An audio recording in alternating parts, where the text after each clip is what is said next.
Frères et sœurs en Jésus-Christ, bonjour. Bienvenue une fois de plus en notre émission Une minute avec Dieu. Aujourd'hui, nous sommes mercredi 14e jour du mois de juin de l'an 2023.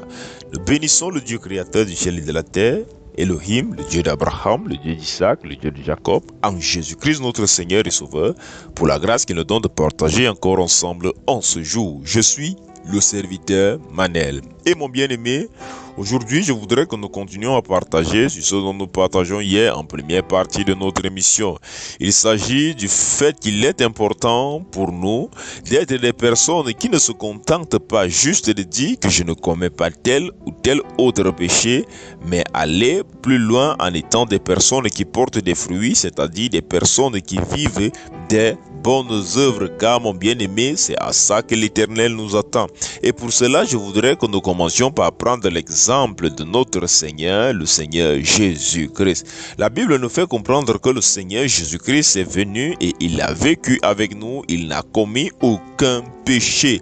Mais je voudrais qu'ensemble nous voyons quelque chose ici. La Bible nous fait également comprendre qu'il est venu et a donné son amour. Il a démontré son amour au point où il a donné sa vie afin que nous soyons sauvés, afin que nos péchés soient effacés. Je voudrais que nous voyons ici qu'est-ce qui rend cette œuvre très excellente, qu'est-ce qui fait en sorte que cette œuvre soit la cause pour laquelle nous sommes en train de partager aujourd'hui. Est-ce uniquement parce qu'il est venu et il n'a fait aucun péché et il n'a commis aucun péché, ou encore c'est parce que au-delà de cela il a donné sa vie, il a été à mesure de nous aimer au point de donner sa vie. Je crois qu'aujourd'hui c'est parce qu'il a donné sa vie pour que nous ayons sa vie, nous ayons la vie. C'est pourquoi aujourd'hui nous pouvons partager ici. Si le Seigneur Jésus-Christ était venu et vivait en homme saint, c'est-à-dire il venait et vivait seul dans son coin, il ne commettait aucun péché et il repartait, je crois qu'aujourd'hui nous ne nous rappelons même pas qu'il y a un homme qui est venu et qui a vécu ainsi, car ça n'aura pas d'importance pour nous. Je veux que tu le saches également pour toi. Vivre une vie de sainteté, c'est important, c'est primordial, c'est capital, tu dois le faire. Mais ce que tu vas apporter, ce sera cela l'impact de ta venue sur terre, ce sera cela ce que Dieu attend dans ta vie. La Bible nous fait comprendre dans Éphésiens, le chapitre 1, le verset 7, la Bible nous fait comprendre que le Seigneur Jésus-Christ nous a déjà donné le pardon. Le Seigneur Jésus-Christ, par son sacrifice à la croix, nous a rachetés. Il nous a donné la capacité de voir nos péchés être effacé. Mais il y a quelque chose que je voudrais que tu lises également dans Éphésiens 2, le verset 10. La Bible nous fait comprendre qu'au contraire, en Jésus-Christ, Dieu a préparé les bonnes œuvres. Mais il faut voir ici quelque chose. En ce qui concerne le péché, l'Éternel a déjà payé le prix. Mais en ce qui concerne les bonnes œuvres, il a juste préparé pour que nous les pratiquions. C'est ce que Éphésiens nous dit à Éphésiens le chapitre 2, le verset 10. Il faut donc que tu commences à comprendre ceci: tes péchés sont pardonnés, mais tes bonnes œuvres ne sont pas encore faites. Il est donc important que tu commences à manifester des bonnes œuvres. Il est important que tu commences à vivre une vie de paix, une vie d'amour, une vie de charité, une vie de quelqu'un qui veut voir sa vie devenir meilleure, c'est-à-dire être à l'image de Christ en offrant l'amour, en donnant la joie, en donnant la justice, en donnant la bonté tout autour de lui. Nous allons continuer avec ce partage demain. Que Dieu vous bénisse. Comme d'habitude, prends une position, celle qui te semble la plus humble possible. Prions ensemble afin de confier notre vie, notre journée à Dieu. Au nom de Jésus-Christ, nous sommes en prière. Dieu très haut, Dieu d'amour, Dieu de bonté, Dieu de puissance, de magnificence, nous te bénissons, nous te rendons grâce, nous te disons infiniment merci. Ô Dieu d'amour, ô Dieu de bonté, nous ne pouvons débuter cette matinée sans toutefois reconnaître, ô Seigneur, que nous sommes pécheurs et que nous avons besoin de ton pardon dans le nom de Jésus-Christ. Merci Éternel, car nous savons que toi qui es Dieu de bonté, toi qui es Dieu de miséricorde, tu pardonnes nos péchés. Nous ne prions pas uniquement pour nous, mais Seigneur, nous prions pour l'humanité tout entière. Nous prions, Père éternel, pour toutes ces personnes qui ont soif de voir, Seigneur, ta miséricorde s'opérer dans leur vie.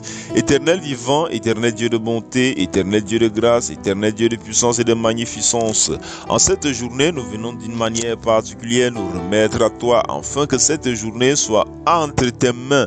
Ô Dieu d'amour, ô Dieu de bonté, nous n'avons pas l'intelligence, nous n'avons pas la capacité nécessaire en nous pour marcher selon ta volonté, mais si tu nous remplis de ton Saint-Esprit, si tu nous remplis de ta personne, nous sommes certains, ô roi d'amour, ô roi de bonté, que nous marcherons selon ta sainte volonté. C'est pourquoi aujourd'hui, Père éternel, nous te supplions, nous t'implorons, prends entre tes mains nos vies, remplis-nous de ton Saint-Esprit qui vienne et être notre conducteur. Dieu d'amour, Dieu de bonté, Dieu de grâce, sois béni, sois magnifié pour le sacrifice à la croix au nom de Jésus-Christ. Et éternel, c'est au nom de Jésus, au nom du sacrifice à la croix, au nom de la résurrection, au nom du sang coulé que nous proclamons et nous déclarons en ce jour que tout ce qui a été fait contre nous, tout ce qui est dit contre nous, toute programmation de l'ennemi contre nous en cette journée est nulle et sans effet.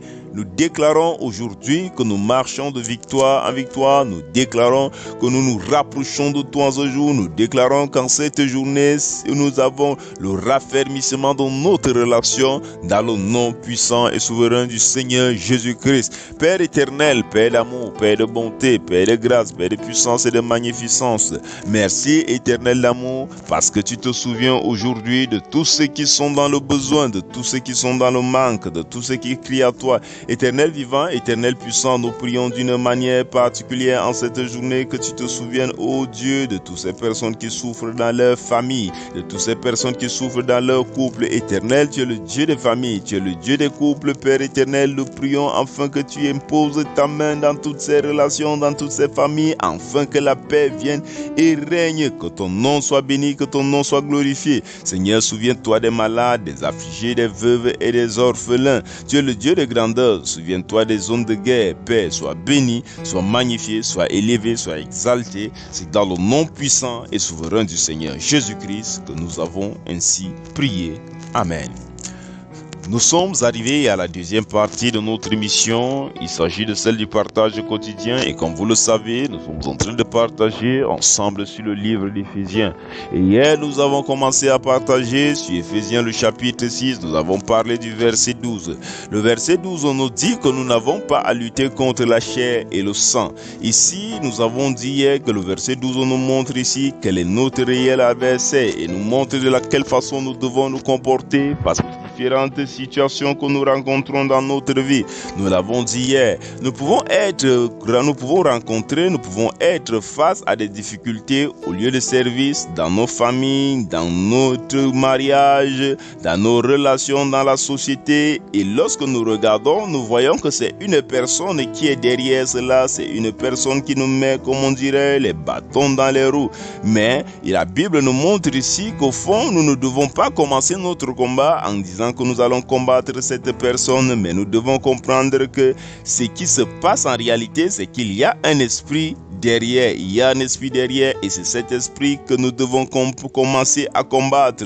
Nous l'avons dit hier, dans certaines familles, nous allons se rendre compte qu'il y a un style de problème particulier, et nous l'avons dit, si tu te mets à combattre ton frère, si tu te mets à combattre ton conjoint et que tu l'arrives même à le tuer, bon bien-aimé, tu vas finir par tuer tous tes frères, tu vas finir par tuer tous tes conjoints, tu vas finir par te séparer avec tous tes frères ou tous tes conjoints parce que en réalité, c'est un esprit qui est derrière ceci. Alors, lorsque tu vas finir avec un tel frère, ce même esprit ira vers l'autre.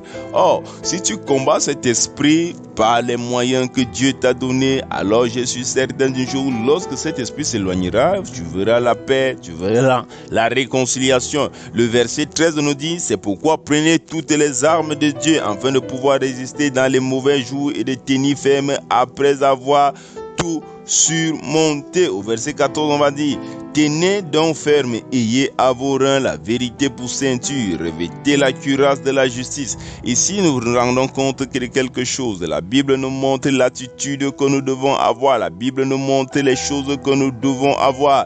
Et si nous devons donc comprendre que lorsque nous sommes dans des situations, lorsque nous sommes devant de tels problèmes ou tel autre problème, la première des choses que nous devons chercher, c'est avoir un évangile vrai, c'est de savoir si nous sommes dans un évangile de vérité, et que si nous sommes justes en nous-mêmes, car la vérité pour nous est une ceinture et la justice est une cuirasse. Nous devons savoir, nous devons être des personnes justes. Cela va impacter notre vie spirituelle. Nous allons continuer demain, s'il plaît à Dieu. Une fois de plus, soyez bénis abondamment et merci de prier pour nous. Shalom.